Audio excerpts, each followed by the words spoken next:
ကွန်ပျူတာရှေ့မှာထိုင်နေတဲ့ Blackie တယောက်ချွေးစီတွေပြန်ပြီးကြောက်လန့်တကြားနဲ့အရှင်မင်းကြီးတို့ချွေးစုဖြူပြီးရက်လိုက်ကြပါတော့ဒီတိုင်းသာဆက်တိုင်းနေရင်လူတွေအလုံးတေကုန်ကြပါလိမ့်မယ်လို့မိုက်ခရိုဖုန်းထဲကနေအော်ဟစ်လိုက်ပါတယ်ဒါပေမဲ့သူစကားမဆုံးခင်မှာပဲဇွန်ဘီရဲ့ခန္ဓာကိုယ်တစ်ခုလုံးအစိမ်းရောင်အလင်းတန်းတွေဖုံးလွှားတော့ပါတယ်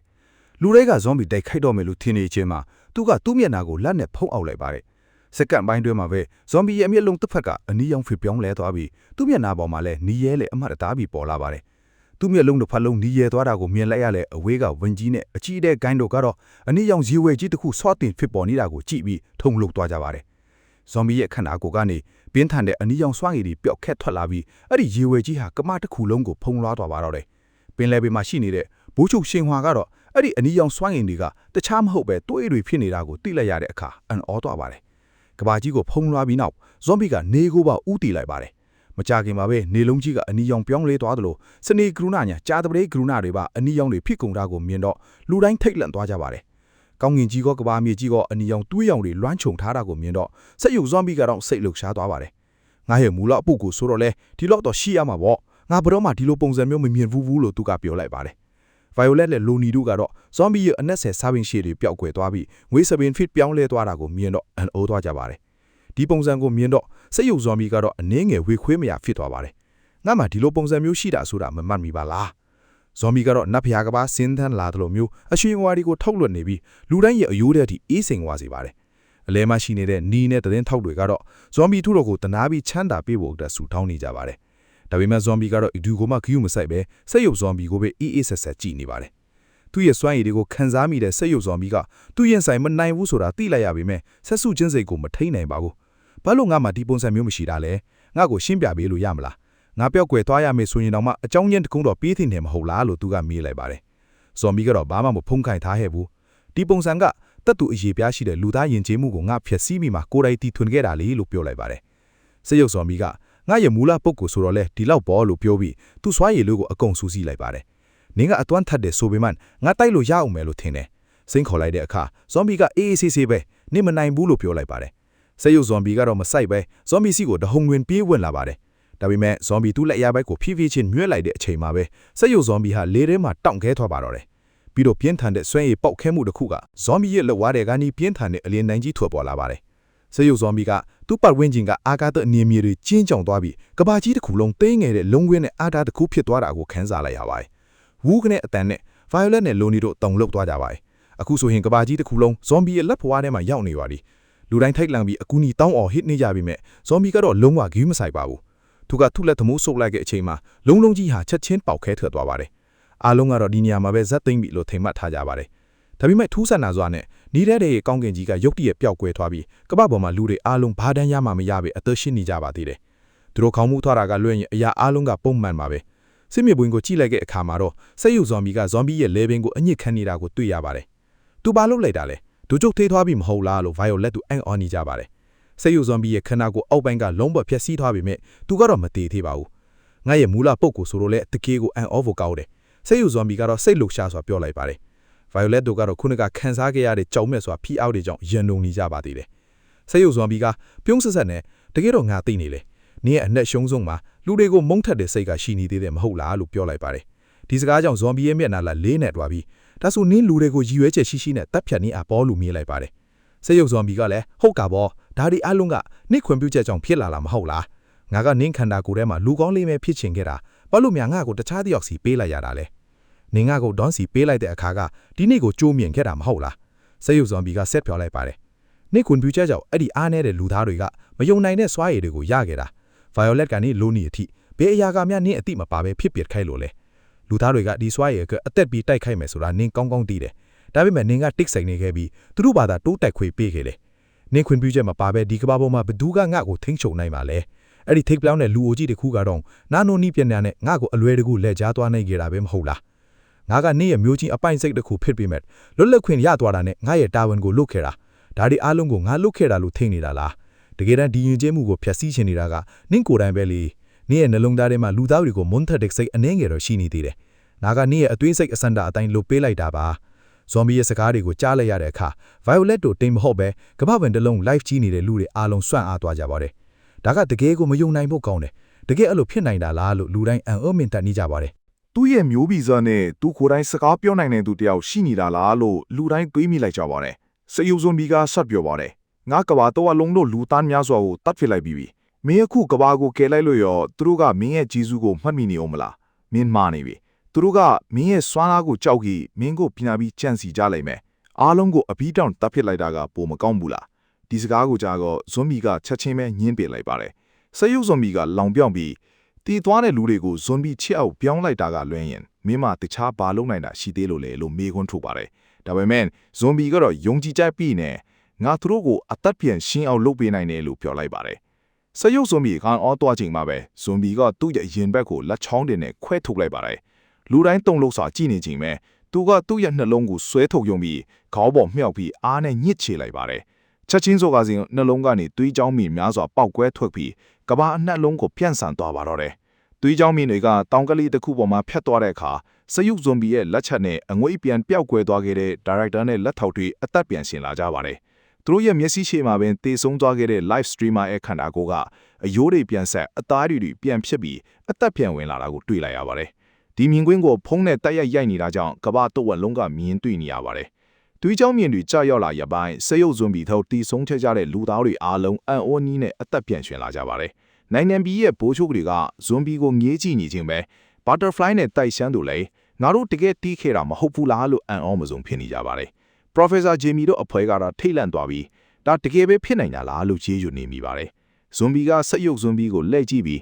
းကဲအခုတော့ငါမှနီလန်မရှိဘူးလို့ထပ်ပြောရသေးလားလို့မေးလိုက်တဲ့အခါစက်ရုပ်ဇွန်ဘီတရားကိုခဏတာတုံလို့သွားပြီးနောက်မှာတော့နှုတ်ခမ်းတောင်းကနေအပြုံးတစ်ခုပေါ်လာပါတယ်။အင်းလီငါရှုံးသွားပြီ။အဲ့ဒီစကားနဲ့အတူသူ့ခန္ဓာကိုယ်ကြီးကဖြည်းဖြည်းချင်းအရေးပြောသွားပြီးမျိုးဗီဇအဆင့်လိုက်တိုင်းပြန်ဖြစ်သွားပါတော့တယ်။ဇွန်ဘီနဲ့စယုဇွန်ဘီတို့ရဲ့ကြီးမားတဲ့တိုက်ပွဲကြီးလောက်ဆုံးတော့အဆုံးသတ်သွားပါပြီ။တစ်ဖက်မှာဘိုင်ယိုလက်တို့ဖက်ကိုတော့ဌာနအကြီးအကဲချန်နဲ့အကြီးအကဲကန်တို့နောက်ကကြမှာရောက်လာကြပါတယ်။ဘိုင်ယိုလက်ကနာနိုတက်ထုတ်ထင်းချိုကဲခလုတ်ကိုအကြီးအကဲကန်စီပေးရလိုက်ပြီး Professor Jamie တို့ကိုစောင့်ကြည့်နေပါ။ကျမတို့စစ်မြေပြင်ပဲတွားကြည့်အောင်မယ်လို့ပြောပြီးလိုနီနဲ့အကျအမြန်ဆုံးထွက်ခွာသွားပါတယ်။အစာကတော့ Professor Jamie တို့ဖန်တီးထားတဲ့လက်နက်လို့ပဲထင်ခဲ့ကြပေမဲ့တကယ်တမ်းတော့ဒါအားလုံးဟာဇွန်ဘီရဲ့ကိုပိုင်မျိုးဗီဇအကျွင်းတွေကနေထစ်ပေါ်လာတာသာဖြစ်ပါတယ်။လူသားတွေကိုမုံသိမ့်တဲ့စိတ်အနှဲငယ်ကြမ်းရှိတဲ့ဇွန်ဘီတီအောင်ဟာသူညကိုပိုင်မျိုးဗီဇကနေကလုံးတစ်ခုကိုဖန်တီးခဲ့တာပါ။သူညမျိုးဗီဇပြောခဲ့တယ်လို့လူသားတွေကိုဖျက်ဆီးကျင်နေတာက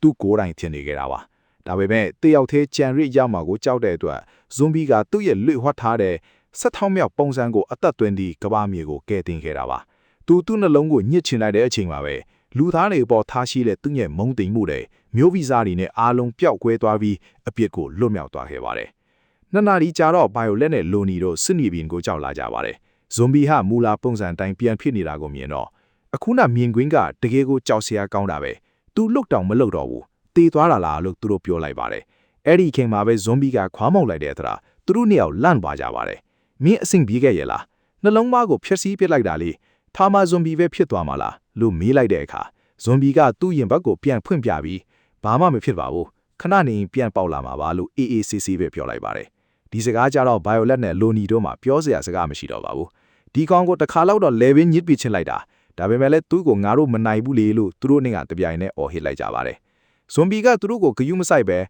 လက်ထဲမှာကြံနေတဲ့အမြောင်းရောင်ပစ္စည်းကိုကြည့်နေပါတယ်ဒါကရှေးဟောင်းလူသားတွေသူတနအလုပ်ထားတဲ့နာနိုဆက်တွေပဲသူတို့ကငါ့ကိုသဘောကျနေပုံနဲ့ကောင်းပြီဒါကိုတင်ထားလိုက်မယ်နောက်ကြရဲ့အရေးပေါ်အပြုယူလို့ရတာပေါ့လို့တွေးလိုက်ပါတယ်တိုက်ပွဲပြီးဆုံးသွားပြီးတဲ့နောက်မှာကဘာကြီးမှာငိမ့်ချမ်းရေးခဏတာရရှိသွားပါတယ်ဒါပေမဲ့ဇွန်ဘီရဲ့စွမ်းအားတွေကကဘာတဝက်လုံးကိုပေါ်လွင်သွားပါပြီလူသားတွေကရောဘလို့တုံ့ပြန်ကြမလဲတနည်းမှာတော့ဇွန်ဘီတွေကဗာမင်ကိုခေါင်မို့ပေါ်မှာထပ်ဆွဲလွှဲထားပြန်ပါတယ်တစ်ဖက်မှာတော့နိုင်နေအေးရဲ့သမနာကတရင်စာကိုဖက်နေရင်အလေးနဲ့စဉ်းစားနေပါတယ်ဘိုင်ယိုလက်တို့ရောက်လာတဲ့အခါသမနာကြီးကျမတို့ကိုခေါ်လိုက်တာလားလို့မေးလိုက်ပါတယ်သမနာကတရင်စာကိုလက်ညှိုးထိုးပြီးပြောပါတယ်ဇွန်ဘီအခုဘယ်မှာလဲသူတို့လည်းဘယ်မှာမရှိဘူးကြောင့်ဝန်ခံလိုက်တော့အခြေအနေတွေကဒီတိုင်းဆိုရင်မကြခင်မှာပဲကဘာကြီးမှာအရာရယုံနေထပ်ပြီးဖြစ်လာတော့မှာပဲလို့ပြောလိုက်ပါတယ်တစ်ချိန်တည်းမှာပဲအချင်းတောင်စီပို့ဆောင်နေရတဲ့ Professor Jamie တို့အဖွဲ့ကတော့လမ်းမှာအန်အောစရာမြင်ကွင်းတစ်ခုကိုတွေ့လိုက်ရပါတယ်မွန်ကောင်းကပရင်ပေါက်ကနေကြည့်လိုက်တော့လမ်းပေါ်မှာဆိုင်းပုတ်တွေကင်ထားတဲ့လူအုပ်ကြီးကသူတို့ရဲ့ကားကိုဝိုင်းဆင်ထားတာကိုတွေ့လိုက်ရပါတယ်သူတို့က Professor Jamie ကိုလူသားတွေရဲ့ကဲတင်ရဲလို့ကြည်ညာပြီးအစိုးရကိုချက်ချင်းလွတ်ပြဖို့တောင်းဆိုနေကြတာကိုတွေ့ရပါတယ်။ဒါဘာဖြစ်တာလဲ Professor Jamie ခမအခုလူသားတွေရဲ့ကိုယ်စားလှယ်ဖြစ်နေပြီနော်မှုန်ခေါင်းကမယုံနိုင်စွာပြောလိုက်ပါတယ်စေယုဇွန်ဘီပြောခဲ့တယ်လို့ပဲဇွန်ဘီကကဘာကိုကယ်တင်ပေမဲ့လူသားတွေကတော့ကျေးဇူးတင်မယ်မဟုတ် လူသားတွေရဲ့စိတ်ထဲမှာတော့ဇွန်ဘီရဲ့ဆွမ်းအားပေါ်ကြောက်ရွံ့မှုကြီးကြီးစွာသွားပါပြီ။တကဘာလုံးကလူသားတွေရဲ့စိတ်ထဲမှာကြောက်စိတ်ဆိုတဲ့အမဲအောင်တိမ်တောက်ကြီးအုပ်မိုးသွားခဲ့တာပါ။တစ်ဖက်မှာတော့သူ့ရဲ့ဆွမ်းအားကိုကိုးကွယ်ပြီးလူသားတွေရဲ့နောက်ဆုံးဆင့်ခဲပြောင်းလဲမှုလို့ယုံကြည်နေသူတွေလည်းရှိနေပြန်ပါတယ်။ကောင်းတဲ့လူတွေကစိုးတဲ့သူကိုကိုးကွယ်စိုးတဲ့သူတွေကကောင်းတဲ့သူကိုကိုးကွယ်နေဒီလိုရှင်းနောက်မညီတဲ့လူအဖွဲ့အစည်းဟာမကြခင်မှာပဲရှုပ်ထွေးမှုတွေကြတဲ့ကြာရောက်သွားတော့မှာပါ။လူပေါင်းလောကကြီးရှုပ်ထွေးနေချိန်မှာတော့ကျွန်တော်တို့ရဲ့အဓိကစရက်ခိုင်ဇွန်ဘီကတော့အိမ်မှာအေးအေးဆေးဆေးပဲထိန်းဆောင်နေပါတယ်။အဲ့ဒီအချိန်မှာ Blackie တကားကိုတွန်းဖွင့်ပြီးဘယင်မြတ်လူသားတွေစီမှာတခုခုမှားနေတယ်လို့ပြောလိုက်တယ်။ဇွန်ဘီကတော့ဂိမ်းကိုအာယုံဆိုင်ရင်းနဲ့ဘာကိစ္စရှိလို့လဲငါဂိမ်းဆော့တော့မှာလူအေးအေးဆေးဆေးပဲပြန်ပြောလိုက်တယ်။အပြစ်မှာဘယင်မြတ်ကိုတွေ့ချင်နေတဲ့လူနှစ်ယောက်ရှိနေလို့အားလို့ပြန်ပြောတယ်။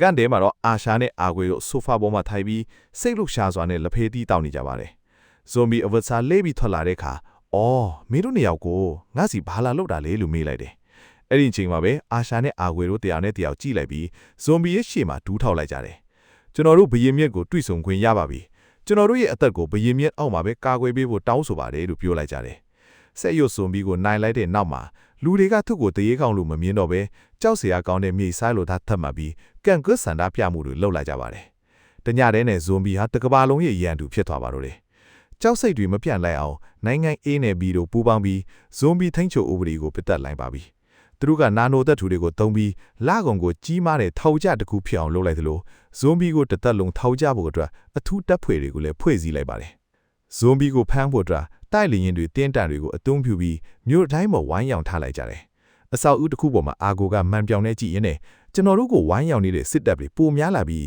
သူတို့ရဲ့အလိတပ်ဖွဲ့တွေအားလုံးကိုခေါ်ထုတ်လာတာဖြစ်မှာပဲ။အာရှာကအခုဆို H မြို့မှာအတိရှိတဲ့ဇွန်ဘီတွေအခုံစုနေပြီလူတွေကကြောက်တာမဆန်းဘူးပေါ့ကန်ကောင်းလို့တာငါတို့ကဘယင်မြစ်အောက်မှာတစ္ဆာခံဖို့ဆုံးဖြတ်လိုက်တာမဟုတ်ရင်အခုဆိုအသေးကောင်းတွေထည့်နေလောက်ပြီလို့သွားစီကိုကြိတ်ကြည့်တယ်တိုက်ပွဲတွေပြီးဆုံးသွားတဲ့နောက်မှာအာရှာတို့အဖိုက်ကဇွန်ဘီရှိမှတစ္ဆာခံပြီး H မြို့ရဲ့အဆောက်အဦတစ်ခုပေါ်မှာငင်းချမ်းစွာနေထိုင်နေကြပါတယ်အာရှာကအနားမှာရှိတဲ့အကျယ်လီကိုကြည့်ပြီးအကျယ်လီပြောတာမှန်ပါတယ် H မြို့ရဲ့အိမ်ဈေးတွေဆိုရင်ဒီလိုအဆောက်အဦပေါ်မှာတော့မနေနိုင်ဘူးအကျယ်လီတို့က vampire တို့နဲ့တခြားအကောင့်မှာသွားအိပ်ရမယ်ဆိုရင်တကယ့်ကိုရှက်စရာကောင်းပါပဲဒီစကားကြတော့အကျယ်လီကဘီယာကိုတစ်ခွက်ထဲနဲ့မောက်ထောက်လိုက်ပြီးမှန်တယ်လူတွေကဇွန်ဘီကိုကြောက်ကြပြီးမဲ့သူတို့ဘာမှလုပ်မနိုင်ကြဘူးဒါပေမဲ့သူတို့ကတာမန်ဇွန်ဘီတွေကိုတော့ဖယ်ကျင်းနေကြတော့လို့ပေါ့အကျယ်လီစကားနားထောင်တဲ့တာလို့အကျယ်လီပြောနေတော့မှာပဲအာကွေးကထိတ်လန့်တကြားနဲ့အကျယ်လီတခုခုဖြစ်နေပြီလို့អော်လိုက်တယ်H မျိုးအဖြစ်ပါမှာတော့အကြီးအကဲလေးနဲ့ဘိုးချုပ်တွေအများကြီးစုဝေးရောက်ရှိနေပြီးဒီနေ့ဘာပဲဖြစ်ဖြစ်ဇွန်ဘီကိုဖမ်းဆီးရမယ်လို့အော်ဟစ်နေကြတယ်ဒီမြင်ကွင်းကိုကြည့်ပြီးအကျယ်လီတို့အဖွဲစွန့်သွားတော့ကြတယ်တကယ်ပဲဒီလူတွေအယူတွေလားလူရင်ကျဲမှုကိုပို့ပြီးမြင်ပျက်စီးအောင်လှုပ်ချင်နေကြတာလားလို့မေးခွန်းထုတ်နေတော့မှာပဲ Violet ကစွိုင်းအိမ်တွေကိုစူးစီးပြီး H မျိုးစီတို့တဟုန်ထိုးပြေးသွားပါတော့တယ်ဌာနအကြီးအကဲကစစ်စင်ရေးစတင်တဲ့အကြောင်းကြေညာလိုက်တဲ့အခါလူတိုင်းလှုပ်ရှားလာကြတယ်ဖာလက်အလန်တို့က Violet ကိုတိုက်ဖို့စူးစမ်းပေမဲ့ဌာနအကြီးအကဲနဲ့အမွှားညီနောက်တွေကသူတို့ကိုဟန့်တားလိုက်တယ် Violet တယောက်ဇွန်ဘီရှိတာကိုအရှင်ဟုန်နဲ့တွားနေတော့မှာပဲအမြောက်ဆန်တစ်ခုကသူမရဲ့လမ်းကြောင်းကိုပိတ်ဆို့လိုက်တယ်အဲ့ဒီအခါမှာတော့ပြုံးရွှင်စွာနဲ့ဒေါန်တယောက်ပေါ်လာပြီး Violet မင်းဇွန်ဘီကိုဖမ်းချင်ရင်ငါ့ကိုအရင်ကြော်ဖက်ကမယ်ကပကိုဘသူကကဲတင်ခဲ့တယ်ဆိုတာမင်းမေ့သွားပလားလို့မြင်တယ်ဒေါန်ရဲ့ပြင်းထန်တဲ့ပစ်ခတ်မှုတွေကို Violet ကကာကွယ်နေရပါတယ်နောက်ဆုံးတော့ Violet လည်းတီးမခံတော့ပဲဒေါန်ရဲ့ရှေ့ကိုမျက်စိတမိန်ထွင်းရောက်ပြီးလက်ထုံမဲ့ဝုန်းခနဲ့ထိုးချလိုက်ရာဒေါန်တယောက်မီတာမျိုးစော်လွင့်သွားပါတယ်ဒေါန်ဒါကလူရင်ကျေးမှုရှင်တန်ရေးအတွက်ပါမင်းနဲ့အချိန်ဖြုံးနေဖို့အချိန်မရှိဘူးလို့ပြောလိုက်တယ်ဒေါန်ကလုံငဲလိုက်တယ်ဇွန်ဘီကလူသားတွေကိုကေတင်ခဲ့တာဆိုတာရှင်းနေတာပဲဒါပေမဲ့မင်းတို့ကအခုသူ့ကိုထောင်းကြချင်နေကြတာပေါ့လေရေးစရာကောင်းလိုက်တာဒါပေမဲ့စကားမဆုံးခင်မှာပဲအရေးနေယောက်ကသူ့စီကိုအရှင်ပြင်းပြင်းနဲ့ပြေးလာပြီးအစာအုပ်တစ်ခုတည်းကိုတိုးဝင်းသွားအောင်ရိုက်ချလိုက်တယ်ဖုံမုတ်တွေပြေသွားတဲ့အခါတိုက်ခိုက်တဲ့သူကဇွန်ဘီရဲ့လက်အောင်နဲ့အာကိုထိနေတာကိုတွေ့လိုက်ရတယ်တစ်ချိန်တည်းမှာပဲအကြီးအကဲချန်နဲ့ကန်တို့လည်းပေါ်လာပြီးဒေါန်ဆက်ပြီးမခုခံတော့နဲ့အလကားအသက်တွေပေးနေရတာငါတို့မလိုချင်ဘူးလို့တားဆီးလိုက်တယ်တစ်ဖက်မှာဖာကနာနိုတက်ထုလောင်ကေးထေးပိတ်ချမိသွားပြီးအလန်လည်းအဖမ်းခံလိုက်ပါပြီပထမအဆင့်တိုက်ပွဲအောင်မြင်သွားပြီးဇွန်ဘီရဲ့လက်အောက်ကထိတ်တန်းဇွန်ဘီတွေအားလုံးအဖမ်းခံလိုက်ပါပြီအလန်ကမင်းတို့သစ္စာဖောက်တွေဘယင်ကိုဘယ်လိုလုပ်သစ္စာဖောက်နိုင်တာလဲလို့ကောဟစ်လိုက်တယ်ဘလက်ဂီကသူ့ရဲ့ကိုအင်ဂျီကိုတေးသက်စွာပြင်လိုက်ရင်းနဲ့ကဘာကစစ်တွေနဲ့အမြဲနီးကပ်နေတာဥပဒေနဲ့ပူးပေါင်းမှသာဘယင်မြဲတဲ့စန္ဒာတွေကိုပြေဝအောင်လုပ်ပေးနိုင်ပါလို့အေးအေးစီခီပဲပြန်ပြေတယ်ဘ Blackie တောင်မှလူသားတွေဘက်ကိုပါသွားခဲ့ပါပြီဒါပေမဲ့ zombie ကတော့ဒီအားလုံးကိုလုံးဝဂရုမစိုက်ပဲသူဆော့နေတဲ့ game ကိုပဲအာရုံစိုက်နေပါတယ်တကယ်တော့ဒီအားလုံးဟာလူသားတွေရဲ့ကြောက်စိတ်ကိုလဲညော့စေဖို့အတွက် zombie ကိုယ်တိုင်စီစဉ်ထားတာဖြစ်ပါတယ် zombie ထိန်းချုပ်ဥပဒေမပြတ်တဲ့လိုင်းကလာမီနဲ့ငယ်ကလေးက violet တို့အတူဇညုံကိုကျူတင်ရေးဆွဲခဲ့တာဖြစ်ပါတယ် ကဲဒီနေ့အတွက် Android Manwa Riga 2ရဲ့ဗီဒီယိုလေးကိုဒီမှာတင်ခရတရနာခွင့်ပြုပါဗျကျွန်တော် channel လေးရေရှည်ရပ်တည်နိုင်ဖို့အတွက် bro တို့အနေနဲ့ VPN လေးဖွင့်ပြီးတက်လာတဲ့ကြော်ညာလေးတွေကိုကြည့်ပေးခြင်းအပြင်ကူညီလို့ရပါတယ်ဗျဒါဟာကျွန်တော်တို့နောက်ထပ်အမိုက်စားဗီဒီယိုတွေအမိုက်စားဆက်လုပ်ဖို့အကြီးဆုံးအင်အားပါပဲ channel ကို subscribe လုပ်ထားဖို့ like ပေးခဲ့ဖို့နဲ့ခေါင်းလုံးလေးတီးထားဖို့မမေ့နဲ့ဘူးနော်ခင်ဗျားတို့ရဲ့အမြင်တွေကိုလည်း comment မှာဝင်ရဆွေးနွေးပေးသွားကြပါဦးအဆုံးထိကြည့်ရှုပေးတဲ့အတွက်အားလုံးကိုကျေးဇူးတင်ပါတယ်နောက်ဗီဒီယိုမှာထပ်တွေ့ကြမယ်ဗျ